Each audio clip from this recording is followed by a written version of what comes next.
사랑하는 새벽나라 친구 여러분 안녕하세요. 1월 11일 목요일 여러분과 함께 말씀을 나누게 된 이상욱 전도사입니다. 여러분 이런 이야기를 들어보신 적 있나요? 모르는 것보다 어설프게 아는 것이 더 무섭다. 무언가를 모른다면 시도하지 않겠지만 무언가에 대해서 어설프게 알고 시도했다가 더 큰일을 당하는 경우가 있습니다. 대표적인 예로 2024년 새해를 시작하며 다짐했던 다이어트도 이에 해당될 것입니다. 다이어트에 대한 수많은 정보가 온라인에 가득합니다. 사람들은 열심히 검색하고 알아보고 다이어트를 시작합니다. 그런데 간혹 다이어트 방법에 대해 충분히 알아보지 않은 채 시작을 하게 된다면 그 다이어트는 오히려 건강에 해로운 결과를 가져다 주곤 합니다.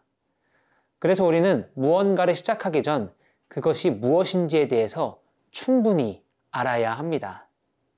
마찬가지로 우리는 예수님에 대해서 충분히 분명히 알아야 합니다. 우리가 무엇을 구하는지도 알아야 하지만 또한 우리가 구하는 대상, 예수 그리스도께서 어떤 분이신지 분명히 알아야 우리의 기도는 더욱더 풍성해질 것입니다. 오늘 말씀을 통해서 예수님이 어떤 분이신지에 대해서 더 분명히 알 수 있는 시간이 되기를 소망합니다. 오늘 말씀의 제목은 아직도 믿음이 없느냐입니다. 오늘의 말씀은 마가복음 4장 30절에서 41절입니다. 예수께서 또 말씀하셨습니다. 하나님 나라를 무엇에 비교할 수 있을까? 어떤 비유로 설명할 수 있을까? 하나님 나라는 한 알의 겨자씨와 같다. 그 씨는 땅에 심는 것 가운데 제일 작은 씨지만 일단 심어 놓으면 자라나 어떤 식물보다 더 큰 가지들을 뻗어 그 그늘에 공중의 새들이 깃들 수 있게 된다. 예수께서는 제자들과 그 곁에 있던 사람들이 잘 알아들을 수 있게 여러 가지 비유로 그들에게 말씀을 전하셨습니다. 예수께서는 비유가 아니면 말씀하지 않으셨으나 제자들에게는 따로 모든 것을 일일이 설명해 주셨습니다. 그날 저녁이 되자 예수께서는 제자들에게 말씀하셨습니다. 호수 저편으로 건너가자. 제자들은 사람들을 뒤로하고 예수를 배 안에 계신 그대로 모시고 갔습니다. 그러자 다른 배들도 함께 따라갔습니다. 그때 매우 강한 바람이 불어와 파도가 배 안으로 들이쳐 배가 물에 잠기기 직전이었습니다. 예수께서는 배 뒷부분에서 베개를 베고 주무시고 계셨습니다. 제자들이 예수를 깨우며 말했습니다. 선생님, 저희가 빠져 죽게 됐는데 모른 척 하십니까? 예수께서 일어나셔서 바람을 꾸짖으시고 파도에게 명령하셨습니다. 고요하라, 잠잠하라. 그러자 바람이 멈추고 호수가 잔잔해졌습니다. 예수께서 제자들에게 말씀하셨습니다. 왜 그렇게 무서워하느냐? 아직도 믿음이 없느냐? 제자들은 크게 두려워하면서 서로 수군거렸습니다. 도대체 이분이 누구시기에 바람과 파도까지도 복종하는가? 어제 말씀에 이어서 오늘도 예수님께서는 제자들에게 하나님 나라에 대해서 말씀하고 계십니다. 그들이 알아들을 수 있도록 여러 가지 비유를 통해 말씀하고 계신데요. 오늘 말씀은 비유들 중 하나인 겨자씨 비유 이야기입니다. 여러분, 겨자씨를 본 적 있으신가요? 겨자씨는 우리가 흔히 볼 수 있는 깨 정도의 크기라고 생각하시면 됩니다. 우리가 집중하지 않으면 알아차리지 못할 정도로 굉장히 작습니다. 만약 제가 레크레이션을 하자고 말한 후에 흙바닥에 겨자씨 하나를 던진 다음에 겨자씨를 찾아보세요 라고 말한다면 그것은 재미있는 게임이라기보다는 가혹한 벌칙이 될지도 모릅니다. 그만큼 길바닥에 놓인 겨자씨는 찾아보기 힘듭니다. 하지만 분명한 것은 그 겨자씨는 분명 바닥에 있다는 것입니다. 그 겨자씨가 존재한다는 것이죠. 이와 같이 하나님 나라는 분명히 존재합니다. 지금은 겨자씨와 같이 우리에게 드러나 있지 않을 수 있지만 분명 하나님 나라는 이 땅에 세워질 것입니다. 함께 32절 말씀을 읽겠습니다. 일단 심어 놓으면 자라나 어떤 식물보다 더 큰 가지들을 뻗어 그 그늘에 공중의 새들이 깃들 수 있게 된다.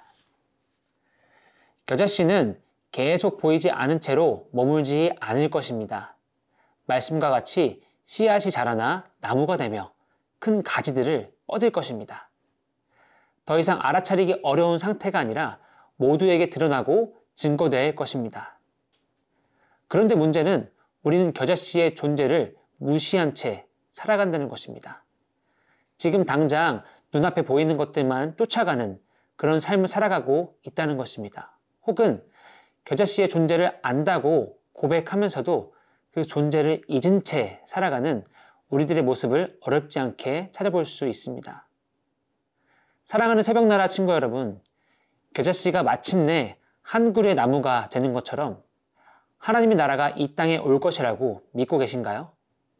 만약 그렇게 믿는다고 고백한다면 오늘 하루 우리는 하나님 나라를 준비하기 위해 어떻게, 무엇을 하며 살아가야 할까요? 오늘 하루도 분명히 존재하며 우리에게 임하실 하나님 나라를 준비하는 삶을 살아갈 수 있기를 소망합니다.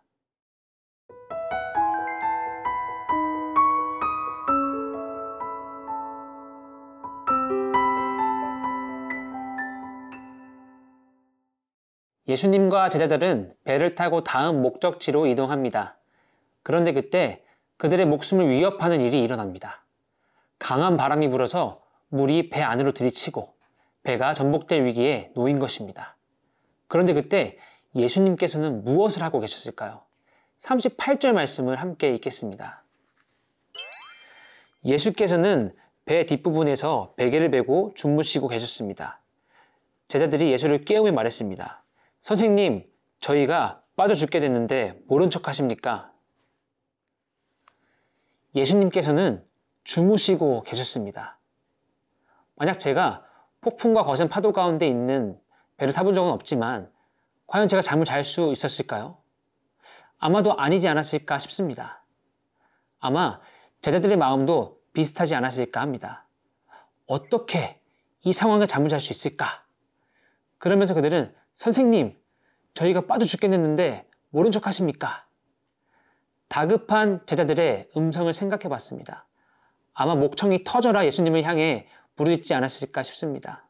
혹은 답답함과 화나는 마음으로 예수님을 향해 소리 질렀을지도 모릅니다. 선생님, 뭐 하세요? 우리가 죽는 거 보이지 않으십니까? 그런데 잠을 자고 있다니요. 여기서 궁금한 것이 한 가지 생각나는 것은 그렇다면 제자들은 예수님께 무엇을 기대했을까입니다. 제자들은 예수님께 요청하면 무엇을 어떻게 하실 거라고 생각했을까요? 드디어 죽음을 눈앞에 두고 두려워하던 제자들의 음성을 들은 예수님께서 일어나셨습니다. 그러고는 바람을 꾸짖으시고 파도에게 고요하라고 잠잠하라고 명령하셨습니다.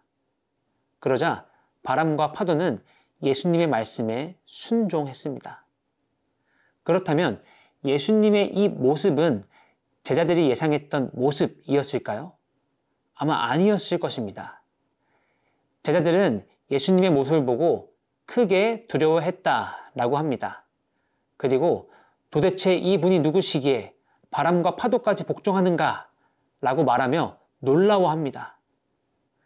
사랑하는 새벽나라 친구 여러분, 혹시 지금 여러분들이 감당하기 어려운 상황과 환경 가운데 계신가요? 그렇다면 여러분은 예수님께 무엇을 기대하며 부르짖고 있나요? 예수님께서 무엇을 해주실 수 있다고 믿고 기도하고 계신가요? 예수님은 우리의 생각을 뛰어넘으시는 하나님의 아들이십니다. 우리가 생각하며 구하는 것보다 더 놀라운 은혜로 우리에게 베풀어 주실 수 있는 분이십니다. 오늘 하루도 그 예수님을 기억하며 붙들며 우리의 모든 상황을 주님 앞에 맡기며 기도하는 우리의 삶이 되기를 축복합니다. 능력의 하나님을 찬양합니다. 하나님, 우리는 우리 눈에 보이는 것만을 쫓으며 살아갈 때가 많습니다. 눈에 보이는 것들을 주님의 능력보다 더 두려워하기도 합니다. 주님, 우리의 시선을 예수 그리스도께로 돌려주셔서 눈에 보이는 세상이 아닌 하나님 나라를 바라보며 살아갈 수 있도록 도와주세요. 세상의 두려움이 아닌 모든 만물 위에 권세가 있으신 예수 그리스도를 경외하며 살아가게 해주세요. 감사합니다. 예수님의 이름으로 기도합니다. 아멘.